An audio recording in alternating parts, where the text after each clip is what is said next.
dalawa or tatlo ang pinag-uusapan na pinakamaiinit ngayon sa mundo ng politika. Ito mga kaupak, ang pagtakas ni Alice Go, pero nakuha na siya ng otoridad sa ibang bansa, at saka ang pinakamalaki mga kaupak na pumapangalawa, ito yung pagka-aresto kay Pastor Kibuloy at ang nagkakainitan sa budget hearing ng opisina ng Vice President. Tandaan ninyo mga kaupak, isang buwan na lang magpapail na ng Certificate of Candidacy sa mga tatakbo ng 2025 national elections. So ngayon mga kaupak, yan ang dahilan kung bakit ang ating mga mabatas ngayon ay nag-uupakan o nagbabakbakan.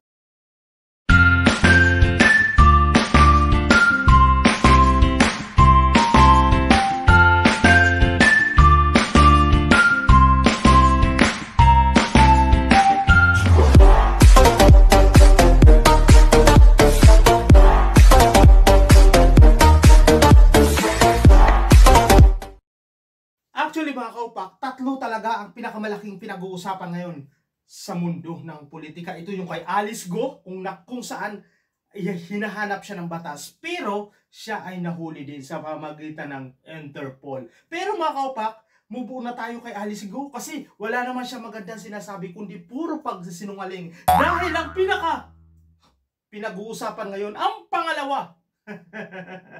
Mga kaupak, ang pangalawa na pinag-uusapan ngayon, ito ang pag-aresto kay Pastor Kibuloy na kung saan nahaharap ito ng iba't ibang kaso, hindi lang sa ating bansa at sa ibang bansa katulad sa United States ay meron siyang kinakaharap din na kaso dyan, yung mga anti-money laundering at saka yung child abuse at saka human trafficking. Naku mga kaupak, hindi ko inaasahan na talaga namang maaaresto ng ganun kabilis. Kasi mga kaupak, ano ba ang totoo?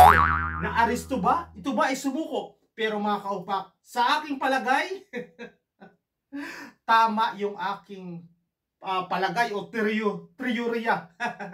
Kasi mga kaupak, ganito yan, no? Ang intelligence ng ating bansa ay talagang walang kaduda-duda ang report na si Pastor Kibuloy ay nandyan nagtatago sa kanyang compound dyan sa Davao, na kung saan ito ay kinukomplain ng mga member ng QGC at saka yung mga maka-DDS na ito na ay masyado ng matagal ang paghahanap, ay umabot na ito ng halos, o hindi ako nagkakamali, ano? Halos 3 weeks o 3 linggo. Masyado na daw itong matagal para pagpa-implement. Kumbaga ito nilalabag na ang karapatan. Kaya ito ay sumasaklulo na sila ng human right. Talaga ito mga DDS, ano? Meron pa silang nalalaman yung human right, pero nung panahon ni Pangulong Duterte, walang human right.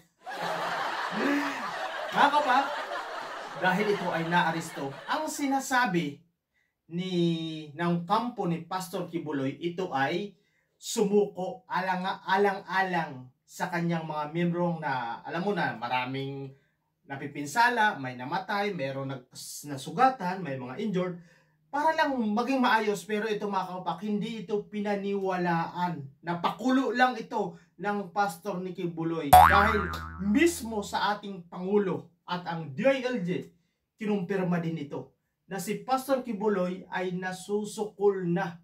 Kaya wala na siyang choice ang kanyang mga pinagkakatiwalaan na kung tawagan ni ay Alipures ni General Torion ay nakipag-coordinate na sa militar. O ito may tinawagan na malaking personalidad para sa kanyang pagsuko. Pero ang basa dito ng ating mga kababayan, especially ang ating bansa, ang palasyo, si Pangulong Marcos, na ito ay nasusukol na dahil sa ginagamit nilang high-tech na pang-detect kung saan yung sinasabi na mayroon kakaibang tibok. Yung halimbawa, ikaw ay nagtatago sa ilalim ng lupa o hindi ka makita, nadidetect ng ating kagamitan na, kumbaga, yun yung high-tech na nadidetect kung may tao, may tibok ng puso na may buhay. Kaya ngayon mga kaupak, hindi ito tinigilan sa pamamagitan ni General Torre. Kung sige sabihin Torre yun. Si Torre yun mga kapak, pinapalabas kasi nila mga kaupa na sumuko ito dahil inap na, marami nang napipinsala. Gusto pa nila maging, parang gusto nila palabasin bayani si Pastor Kibuloy. Dapat mga kaupa, kung ganoon pala ang gusto nila, hindi na dapat lumala noon pa. Noon pa, nung nagpunta pa lang dyan, sumuko na dapat, edi sana maayos. Ngayon mga kaupa, na-aresto ito, ang sinasabi ng ating Pangulo, na-aresto ito dahil ito ay nasusukol na wala na mapatakbuhan. Kasi nga naman mga kaupa, kung ikaw ay talagang tago ka ng tago at wala ka ng matakbuhan, ikaw din. Baka damputin ka na parang kuting. Di ba? At kinumpirma ito na hindi yung totoo na sinasabi ng kampo ni Kibuloy na si pastor wala dyan sa compound. Ito ay nakikita niya ang pangyayari sa labas siya. Kaya siya pumunta sa loob, naaresto siya sa loob, pumunta lang siya. At ito ay hindi na malaya ng tao. Kumbaga gusto pa rin nila palabasin na talagang ganun si Pastor Kibuloy. Yung para may pagka-espirito. Nawala na siya.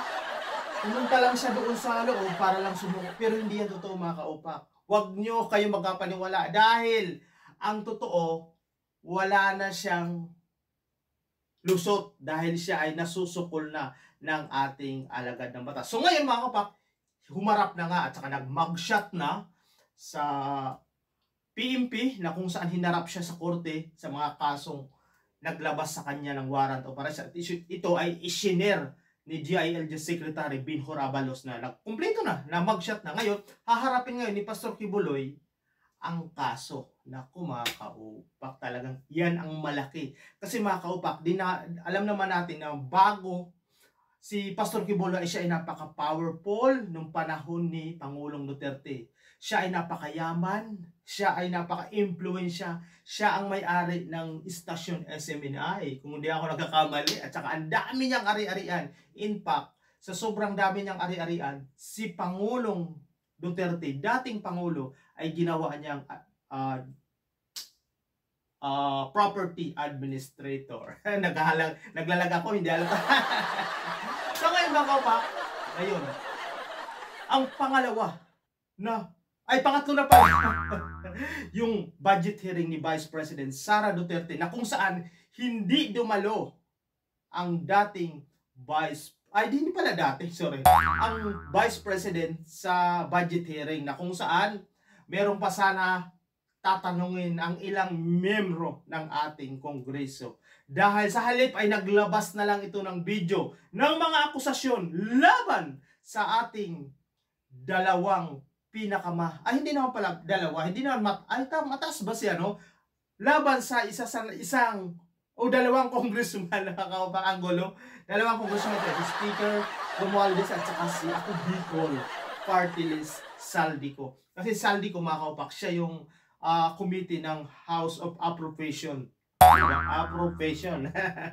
Siya yung nag-a-aproba ng mga budget ng ating pamahalaan. So ngayon mga kaupak, inakusahan ito na ginagamit o nagko-control ng ating budget ng ating bansa ay dalawang congressman. Ito ay si Romualdez at saka si Ko. Sila ang dalawang congressman nga nagko-control ng ating pambansang budget according doon sa video na inilabas ni Vice President Sara Duterte na kung saan ang budget daw ng DepEd ito ay kumbaga ginagamit lang siya, hindi naman talaga para sa mga congressman. Kumbaga walang control ang DepEd. Kumbaga parang napulis.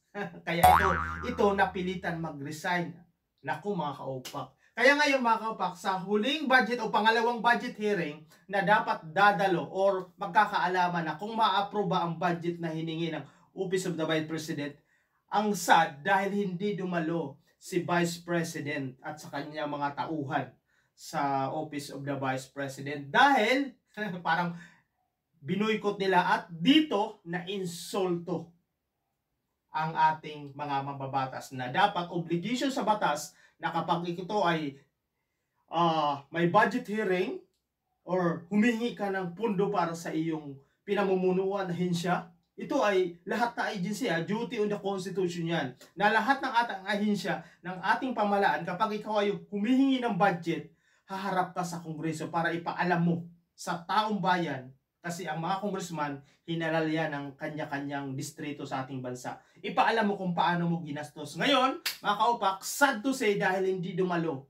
ang grupo ng Vice President na kung saan nagalit or nabastusan ang ating mga congressman sa inasal ng Vice President. Kaya mga kaupak, ang hirit, nagkainitan, kung saan lumabas din ang video na kung saan binanatan o inupakan ni Saldico si Vice President sa kanilang maling paggastos sa confidential fund sa Davao nung panahon siya pa ay mayor, at saka inakusahan din ito ni Saldico ng mga peking or budol na Duterte, yung mga peking drug war, peking public service, peking pagtulong sa mahirap.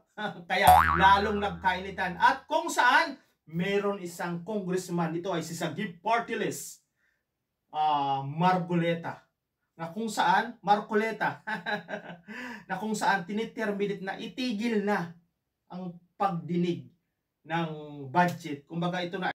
Kaya mga kaupak, nag-move si Congressman Marcoleta na i-terminate na o itigil na ang pag-hearing o pagdinig, bigyan na ng budget ang opisina ng Vice President or OBP. Pero ito ay pinalagan ng mga congressman dahil kailangan pa sumagot sa mga ilang katanungan, at nag-move. Kinontra ito ni Makabayan or Makabayan Party List. Ay hindi, si Kabataan Party List or yung lalaki, sino ba to? Nakalimutan ko yung pangalan. Si Raul Manuel yun.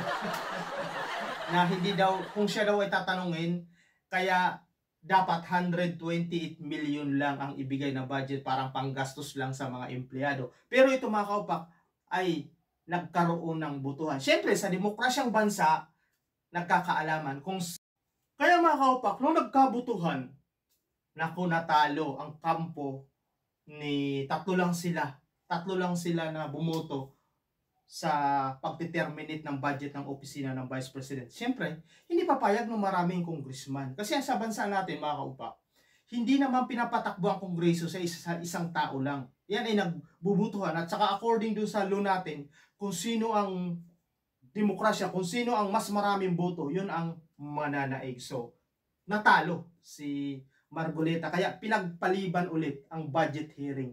At saka baka magdesisyon na ang kongreso na bigyan na lang or tapyasan ang budget ng opisina ng Vice President.